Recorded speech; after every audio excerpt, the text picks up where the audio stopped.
Sama ya, perbedaan antara adzan dan qomat. Perbedaan apa? Adzan dan qomat. Di dalam matan hadis disebutkan dari segi lafalnya sudah beda. Maksudnya penyampaiannya beda. Ya. Apa tadi? Kalau adzan dua, kalau qomat satu. Ya. Kedua, ya, dari segi nada. Kalau adzan yang keras, kalau qomat di bawahnya. Ojo kebalik. Adzannya pelan, qomatnya di bawahnya.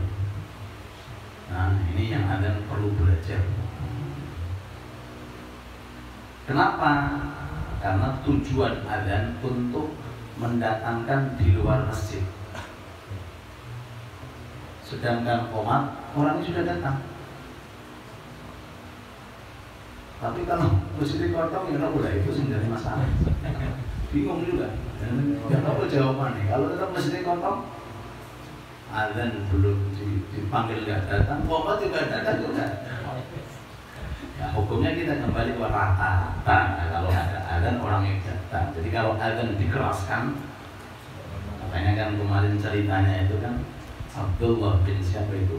Abdullah yang meriwayatkan adzan diperintahkan Rasul, kamu ajarkan Bilal karena Bilal ini anda sultan, suaranya lentang. Jadi kalau adzan dikeraskan suaranya supaya apa? Mengundang di luar masjid. Bahkan diulang-ulang dua supaya lebih apa? Lebih bisa menarik. Kalau qomat agak dipelankan. Kalau dipelankan, nggak dikeraskan karena yang hadir sudah ada. Nah ini kadang-kadang ada ya apa namanya itu di sebagian tempat atau masjid kadang-kadang disamakan atau kalau nggak dibalik. Nah kalau dibalik karena mungkin gergetan juga celak-celuk karena mau pas tekor nanti genjat mawar kampungan. Nunggu qomat.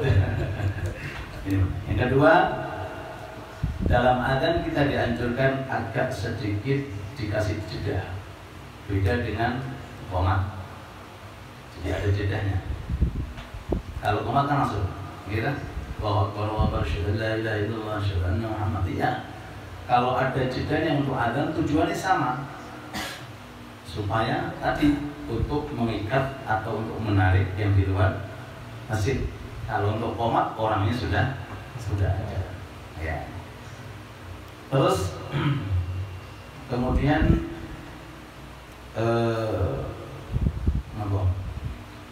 disunahkan orang adzan itu kalau bisa di tempat yang tinggi. Cuma kalau sekarang kan sudah ada mic. Kalau dulu kan nggak ada mic, jadi naik langsung ke atas supaya suaranya lebih menyebar. Kalau sekarang ya berdoa ya, karena ada mic. Nah, jadi mic itu untuk apa? Untuk lebih bisa sumrambah suaranya kemana-mana. Ya, makanya ada beberapa fadilah adzan dan ini kita sebutkan agar kita ini semangat untuk adzan. Satu, orang yang bisa adzan 5 waktu di hari itu dosanya diampuni oleh Allah. Man adzana khamsa shalawatin imanan wa ihtisaban ghufira lahu ma taqaddama min dhanbi. Tapi 5 waktu ya, khamsa shalawat. Saat itu dosanya diampuni oleh Allah. Ya Allah caranya mikir dulu dong. Fastabiqul khairat. Fastabiqul khairat. Berlomba-lomba. Ya, siapa yang cepat itu yang dapat. Dan inilah termasuk orang-orang yang dicintai oleh Allah. Ya, Allahu Akbar, mengejar target akhirat. Kalau boleh kita bahasakan bukan mengejar piala dunia, tapi piala akhirat. Piala dunia kan lebih berat badan kita. piala akhirat nggak bisa dengan bal-balan, harus dengan mengejar semacam ini. Kita kejar dengan ngaji, mudah-mudahan istiqomah. Amin. Oke, kita kejar dengan tahajud, kita kejar dengan sholawat, kita kejar dengan zikir dan seterusnya. Oke. Fadilah yang kedua diterangkan al-mu'adzinul muhtasib kasyadidil mutahasyid. Artinya orang yang adzan yang tidak melirik pada apapun, tidak melirik kepada upah, tidak melirik kepada sanjungan, ikhlas. Itu di alam barzakh kedudukannya seperti orang mati syahid, yang mana jasadnya akan aman dari hayawan-hayawan yang ada di dalam. Idza mata fi qabri, idza mata lam yuwaddad fi qabri. Kalau meninggal dunia, cacing itu tidak akan bisa mendekati jasadnya orang yang azan, orang yang azan. Iya, luar biasa. Kenapa? Ya ini balasan dari Allah. Bayangin Pak, jenengan dari rumah, oke, dari rumah baru, ya, jenengan mau bikin tasyakuran, terus jenengan bikin surat edaran, lalu orang yang mengatakan siapa di antara kalian yang bisa atar-atar undanganku, saya. Akhirnya jenengan ambil dulu undangan, jenengan terkait dan tombol sampai kemudian subhanallah datang semuanya. Ya orang kok pemilik rumah senangnya luar biasa, kasih berkat itu. Senang kan? Allah bilang barokah lisan panjenengan suara itu akhirnya masjid mak. Makanya kemarin saya bahas suara nih sing apik. Muadzin itu dianjurkan suaranya yang bagus, karena dengan suara bagus itu orang yang mendengarkan tertarik. Nah, suaranya wallahu a'lam. Aduh, gak mau aku no. Akhirnya jadi orang nggak mau jamaah. Padahal tujuan adzan itu untuk menarik, ini untuk menghindarkan. Karena apa? Suara. Betul dari gitu ya. Dianjurkan kalau bisa suaranya yang bagus. Nah, oke.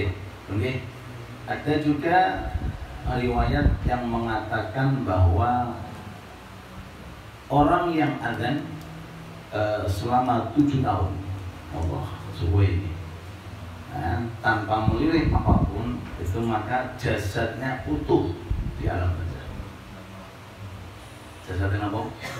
Utuh. Orang sekarang kadang-kadang dia fokus mendandani jasadnya, pakai puan, pakai make up, pakai macam-macam. Nah, itu belum tentu di alam barzakh utuh. Kata Caci, alhamdulillah, ambil lezat ini. Kalau mau dandanin tubuh sampai utuh di alam barzakh, Quran, air wudu, bukan kok bedak 2 kilo ngebut. Kadang-kadang ada orang itu berusaha untuk menghiasi yang zahir, tapi meninggalkan urusan yang batin.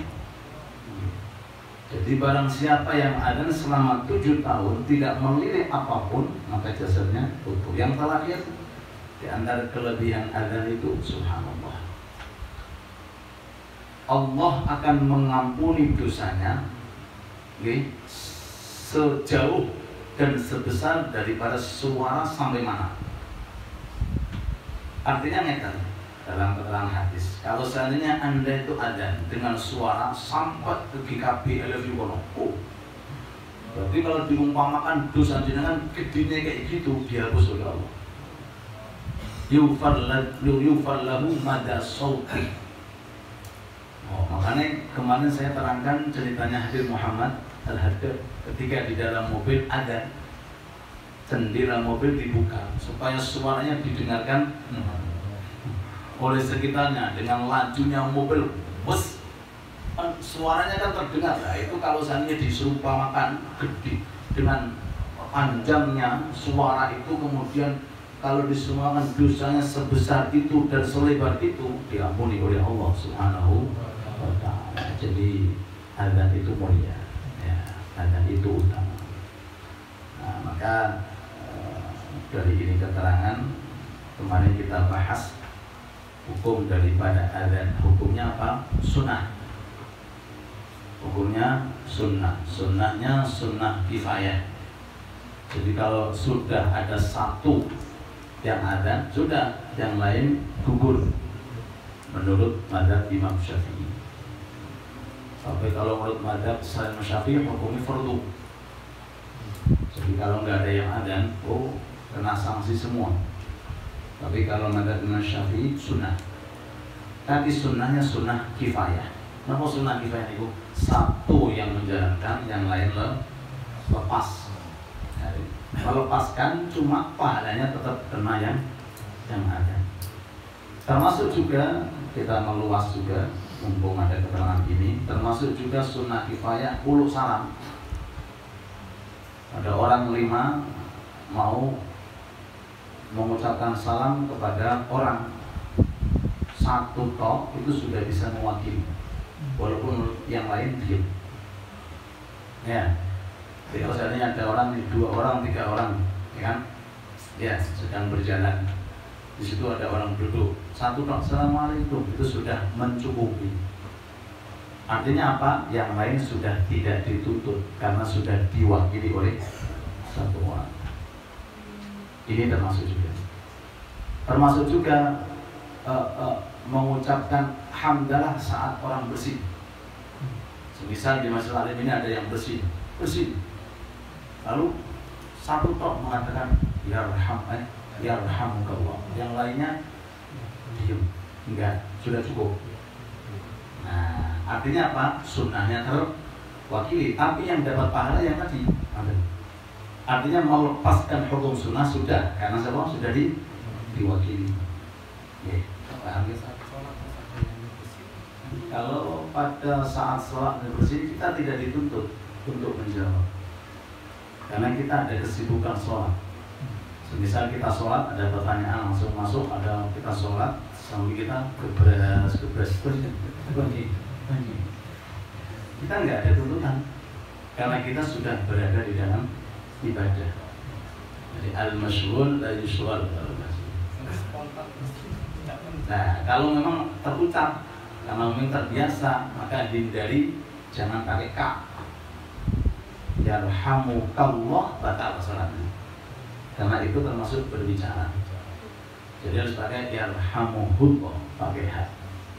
Yarhamuhullah, pakai apa? Ha. Kalau pakai yarhamuka, hukumnya apa? Batal. Ya, paham ya?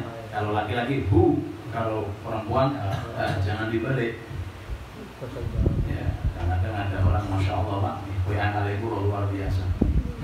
Itu kau yang mau akhirnya jazakillah Ustaz Muhammad, jazakillah madrasah. Dikira sama doa padahal beda. Kalau Ustaz jazaka, kalau Ustaz jazaki, kabeh digarap jazakillah Muhammad. Terima kasih, subhanallah. Kita harus mengambil jazanya. Kalau kita nggak usah diurusi, jazanya itu diambil. Ada seperti itu ada. Oke. Nah, ini termasuk juga hukumnya. Paham ya? Termasuk juga sunnah kifayah saat kita makan tawanan. Orang 5, orang 4, orang 3. Memang tuntutannya per individu. Tapi kalau satu saja sudah basmalah, syaitan nggak bisa masuk. Cuma komplitnya afdolnya per individu loh. Apa itu basmalah? Jadi kalau satu doa bismillahirrahmanirrahim, yang lain sudah lepas. Artinya syaitan sudah tidak bisa masuk karena diwakili oleh satu orang. Termasuk juga udhiyah. Udhiyah sunnah. Satu tok mewakili keluarga bisa. Ya, satu rumah. Wah, ternyata kambingnya cuma satu. Sudah, satu tok diwakilkan. Itu satu rumah sudah lepas hukum sunnahnya. Cuma pahalanya nanti tergantung yang berkorban. Kalau dia mau tasyrik, mau berbagi, sampai pahalanya kepada keluarga. Jangan salah paham, satu domba untuk 10 orang, bukan satu domba untuk satu orang. Ini sekedar